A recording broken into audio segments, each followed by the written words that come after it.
घड़ी में करीब 9:30 बजे का समय रहा होगा सुबह का, और दोनों पक्ष के लोग कोर्ट में करीब आधे घंटे पहले ही आ गए थे।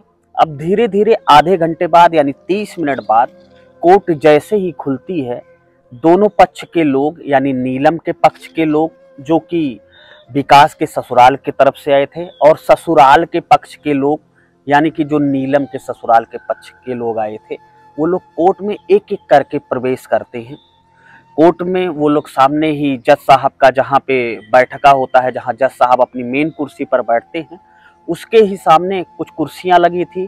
दोनों पक्षों के लोग एक एक करके कुर्सियों पर बैठते हैं और करीब 11 बज जाता है। 1 घंटे के लंबे इंतजार के बाद जज साहब जैसे ही अपनी कुर्सी पर बैठने के लिए आते हुए दिखाई देते हैं, जो लोग वहां पर दोनों पक्षों के बैठे थे, उनकी धड़कनें तेज हो जाती हैं कि आखिर क्या होगा, आखिर जज साहब आज क्या फैसला सुनाएंगे, और आखिर ये दो लोग अपनी अपनी तलाक की अर्जी में अपने अपने पक्ष को कैसे साबित करेंगे। दोस्तों, जो आज की कहानी है वो वाकई में बहुत ही रोचक कहानी है, जिसे सुनने के बाद आप एक बार खुद सोच में पड़ जाएंगे। और एक ऐसी कहानी है एक निस्वार्थ महिला की, जिसने ना ही तलाक की अर्जी के बाद एक नया फैसला, एक नई प्रचलन, एक नई शुरुआत की, बल्कि उसने अपने पति के दिल में एक बार फिर से एक अच्छी जगह बना ली। दोस्तों, कहानी को शुरू करने से पहले आपसे बस छोटा सा विनम्र अनुरोध कि अगर अभी तक आपने चैनल को सब्सक्राइब नहीं किया है तो आप चैनल को सब्सक्राइब कर लेना, साथ में बेल आइकन की बटन को प्रेस कर लेना, ताकि जब भी मैं ऐसी कहानियां अपने चैनल पर अपलोड करूं तो उसका नोटिफिकेशन आपको आसानी से मिल जाए।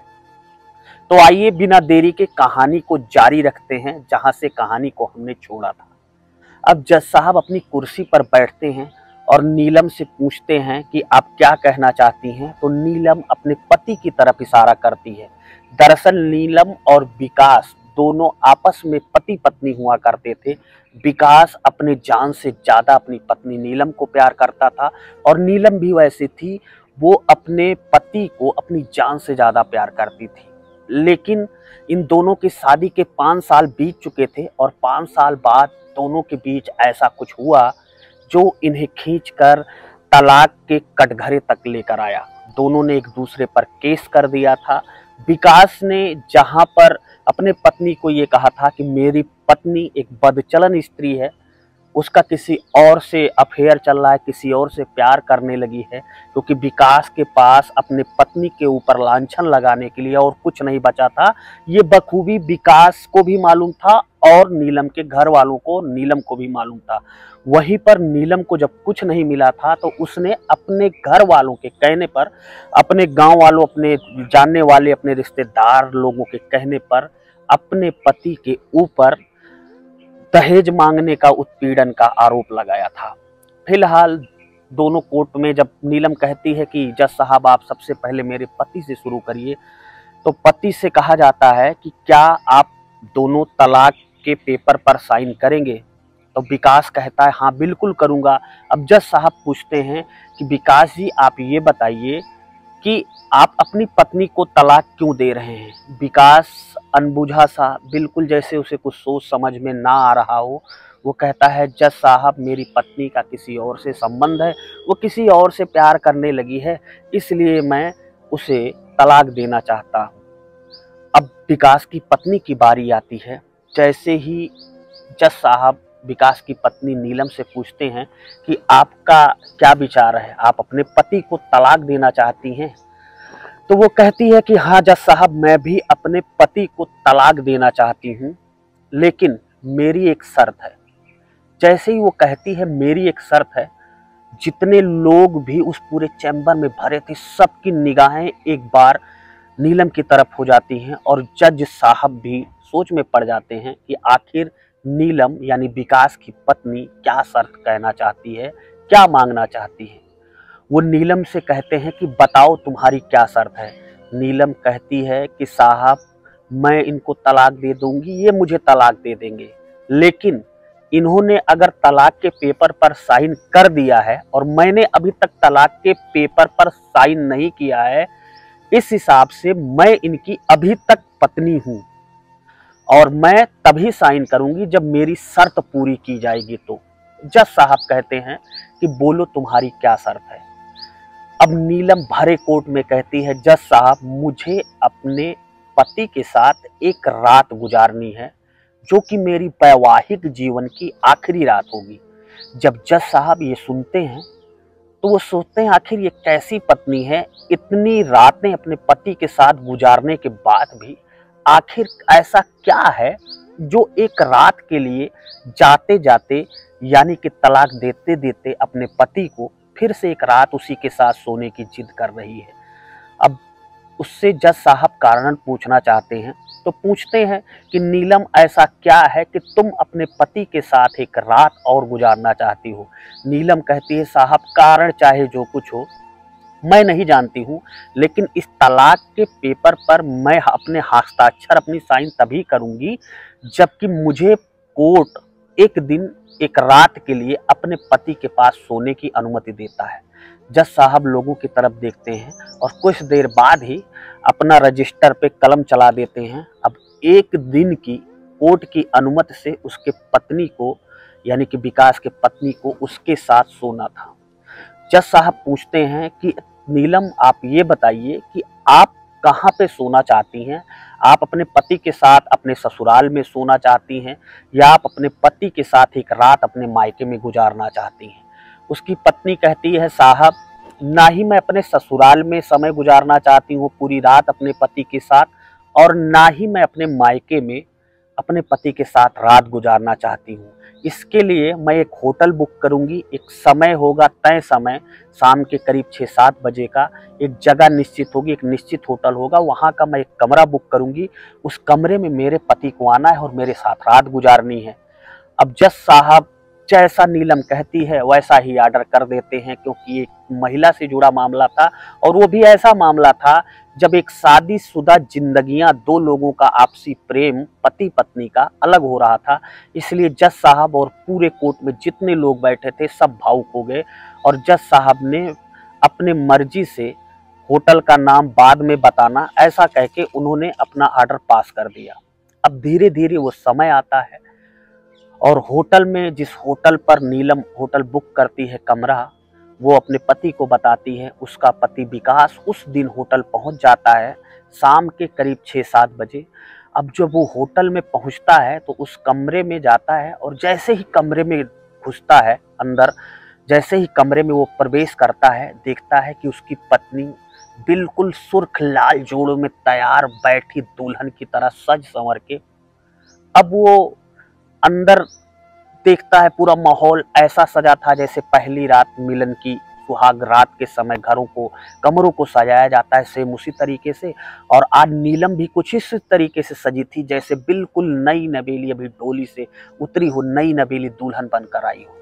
जब विकास देखता है तो वो समझ नहीं पाता है कि आखिर ये नीलम उसकी पत्नी जो अब तलाक के केस के मामले में लास्ट फैसला आने वाला है, उसके पहले आखिर ये सब क्यों करना चाहती है, उसके पीछे ये सब करने का क्या कारण है।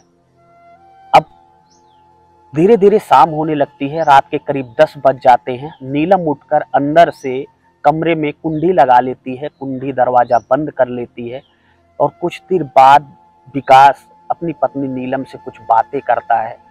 नीलम उससे पूछती है, बताओ तुमसे कुछ नहीं हो सकता, तुमने मुझे छोड़ दिया वो भी गलत लांछन लगा के, जबकि हकीकत तुम भी जानते हो और मैं भी जानती हूँ।